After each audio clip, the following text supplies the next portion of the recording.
going to be talking about a major project that ARDC has been running over the last 4 years called the HeSANDA program, and a platform that we've built, the Health Data Australia platform, which is there to help facilitate the sharing of clinical trials data for secondary research. My apologies, I've caught some sort of bug in recent travels and pretty croaky today, so bear with me. I'll start by acknowledging elders past and present. I'm back in Ngunnawal the last few days, and it is much much wetter and warmer than it normally is in the cool elevated climes of Canberra. So the key messages that I wanted to convey to you all today is that we've formed the HeSANDA network, which is a large network of clinical trials groups in Australia, as an initiative to help improve data sharing practices. We've built the Health Data Australia platform, which is there to facilitate data sharing. I'll demonstrate that in a few moments' time. There to facilitate data sharing, but in doing so, maintaining proper ethical principles. And also to let you know that there's more work that we'd like to do to help researchers, as well as HRECs if possible, pardon me, address the challenges of data sharing. So a quick background on who the ARDC is. So we sit in this family of 26 organisations funded via the Department of Education's National Collaborative Research Infrastructure Scheme. So our work is with 3 main audiences. Our key stakeholders include government policymakers, and various national and international data organisations. We work with researchers, and right there in the middle, we work with the people who work with researchers. So we work with a lot of universities and institutions and the people within those organisations who help research to happen. The kind of things that we do, we have some machines that go ping, so we run the Nectar Research Computing Cloud.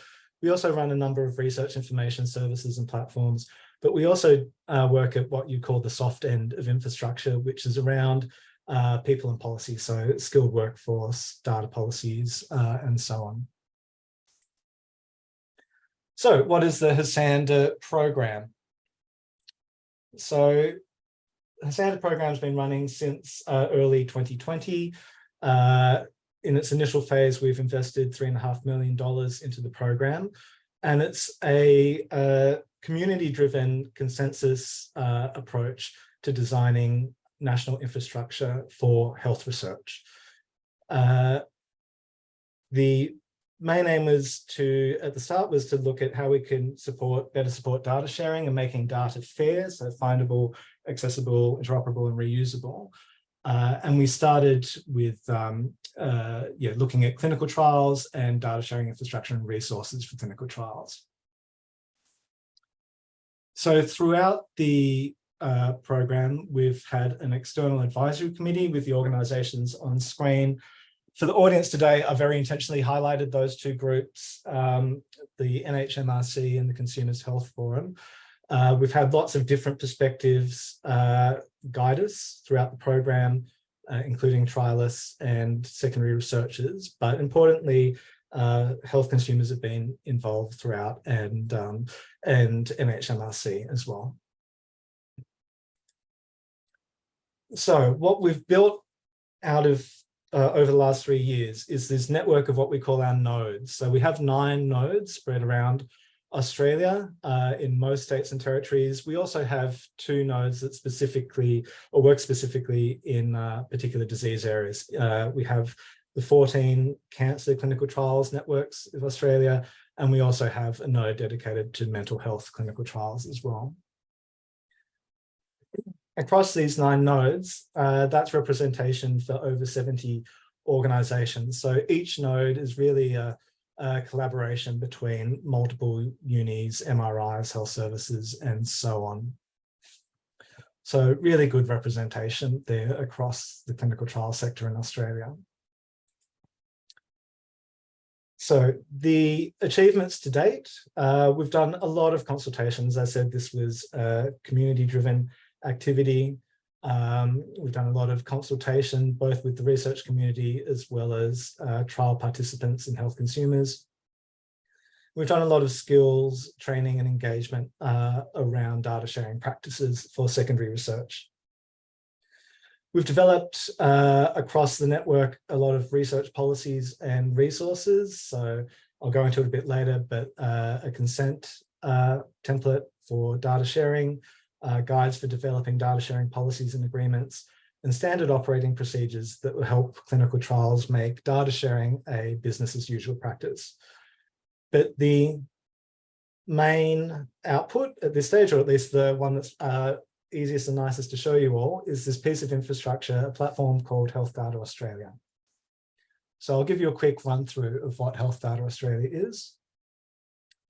Now, these are screenshots. I'm not going to try and do a live demonstration of a platform lest it fail on me.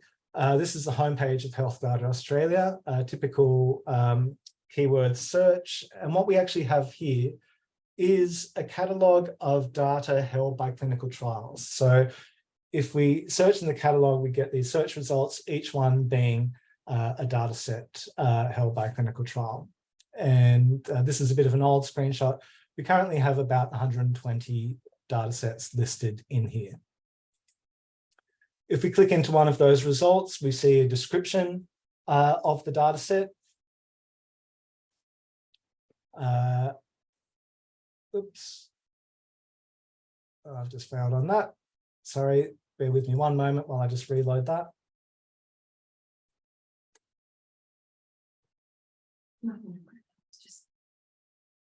Thanks for that, Kristan. I'm just looking to see if there's any questions for you. That's okay, I've got it reloaded again, apologies.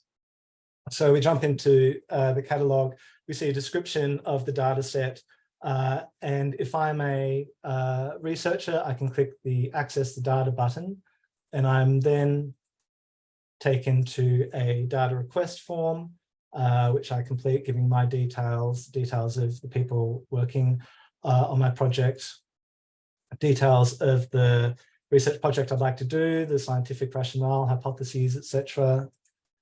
The kinds of outputs that I'd like to create, so whether it's articles or student theses or so on, and details around the ethics approval that I have for my research. So a quick overview of how it works. This isn't going to be technical. So clinical trials produce data sets, they produce various documentation describing their data. They're still responsible for their data governance policies and procedures. The new thing and practice that we're encouraging is the production of metadata. And it's actually this metadata that ends up in the catalogue. A researcher then comes along to the catalogue and can raise a data request, as I just showed. And that request is then going to go back to the clinical trialist. They're going to review it in accordance with their own governance policies. So that includes their specific ethics approvals to share data. And the decision is with them whether to approve or reject the request and to establish terms of a data sharing agreement or any other requirements there. If that request is successful and approved, then the data is going to get sent directly from the trial to the requester.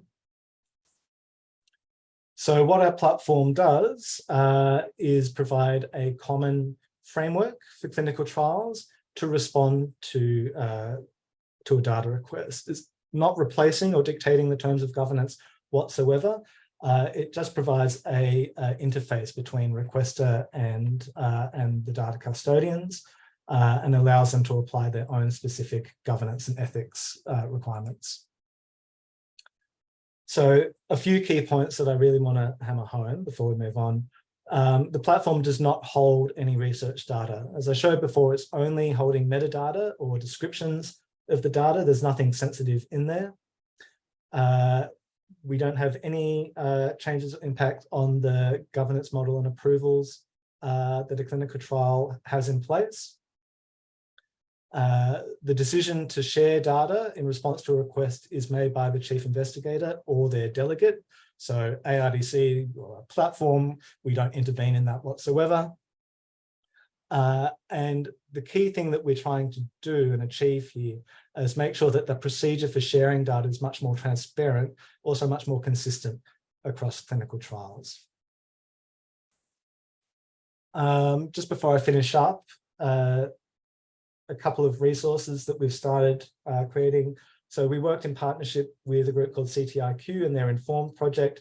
They've just released a new participant consent template that's consumer-centric design, has undergone legal and ethical review, and we've partnered with them around the privacy information and data sharing content of that template. And I believe that's had take up already by a few health services within Australia. At ARDC, we've also worked on developing guidance on producing data sharing policies and agreements. And we've worked with the ANZ CTR around how trialists can complete their data sharing statement. I think this is my final slide. The things that we'd like to do next. So that's been the last 3.5 years, 4 years of work. It's been quite an achievement. We're quite proud, and we're really seeing a lot of momentum within the clinical trials groups that we work with. As our next steps, what we're hoping to do is develop a governance framework for sharing of clinical research data. So the way we've conceptualized this, and we're looking again at partnering with CTIQ, is around a supplement to the GCP, clarifying legal and regulatory requirements for data sharing and defining roles and responsibilities. We also like to, and obviously this is a discussion we need to have with HRECs, consider consultation and benchmarking of current ethics approval for data sharing using a model from the UK, the shared ethical decision-making approach, and providing feedback to HRECs, and developing some more governance resources, not just to help researchers around data sharing, but where appropriate, to support HRECs and governance officers as well. So thank you for your time, and yeah, hope to continue the conversation with you after this session. Thanks so much, Kristan. Look, honestly, I can't ask too much because it sounds like it's going really well. I guess, I mean, you were talking about uptake and expanding uptake, and then also it's supported by the NHMRC as well, whose mantra to some extent is about data sharing. So what sort of, I guess, what sort of influence are they having on this? And because they don't really produce guidelines as such, I guess they espouse the notion, but I guess they're relying on you to enact it, if I'm correct.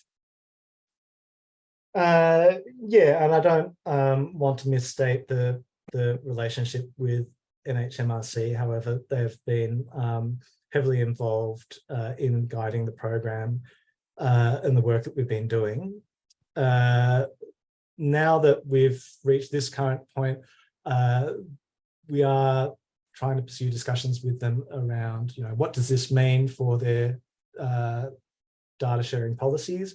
For example, around the clinical trials and cohort studies funding scheme. ARDC has worked with NHMRC previously, helping develop some of the guides to support the national statement and the code of conduct. So it's definitely work that we're pursuing, and in fact with not just from an ethics perspective, but from policymakers more broadly, so funders, publishers and institutions, around hopefully creating more consistency across those various policies. And Kristan, maybe just one final question. In terms of international comparators, how does this stack up? International comparators, as in similar platforms elsewhere? Yeah, exactly. Yeah, so there's initiatives in the United States. Big one there is called Vivly. They're operate a little bit differently, and obviously the model over there with the National Institute of Health is a bit different to what we have here. There's another, but we a lot of the kind of design approach and thinking is the same, and we've been in contact with Vivly early on. There's also a group in the UK called Health Data Research UK, and we're actually working actively with them, potentially looking at federating different parts of our system to create a more internationally connected research network there. Thank you.